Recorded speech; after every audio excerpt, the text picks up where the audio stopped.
YLC is the Young Leadership Council of the International Council of Christians and Jews.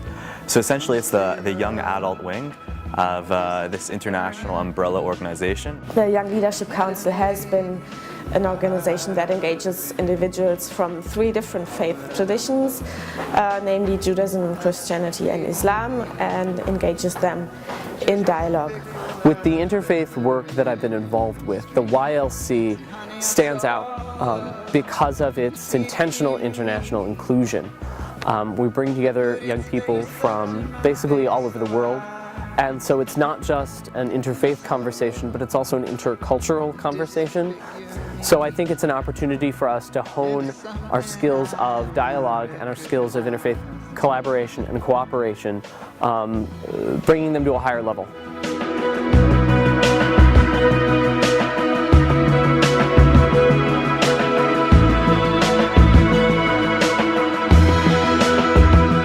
So the aim of the YLC is to focus on 3 areas, what we like to call the 3 E's.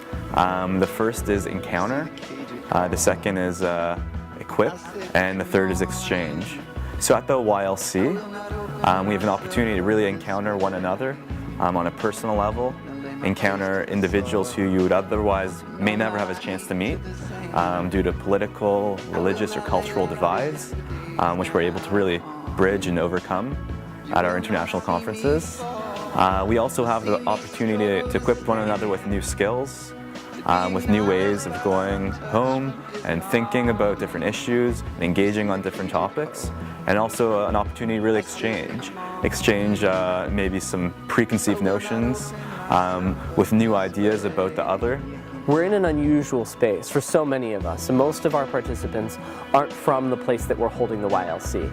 Yet, we intentionally strive to make it a safe space, a comfortable space, a space for sharing, where we can go deeper and go longer in terms of the conversations that we're having, the intimate moments and ideas, the hardness, sometimes the suffering, especially when we're talking about really uncomfortable interreligious issues such as prejudice or hatred. Even though we're in this unique space that you would think is just so alien, and so we would close ourselves off, instead we're able to really make it an open and safe space where the sharing just snowballs, and by the end of the experience we're just all really close and really comfortable with those intimate and sensitive moments that 3 or 4 days ago you couldn't have imagined having with that other new person in the room. So you got much more things in common than you might think. It might not be in the area of beliefs, but in the area of experiences and how to be human, it is definitely something that we all share. The conviction for interfaith dialogue being vital for the society and also for my own self-understanding often brings about hurtful experiences for people in their own faith communities.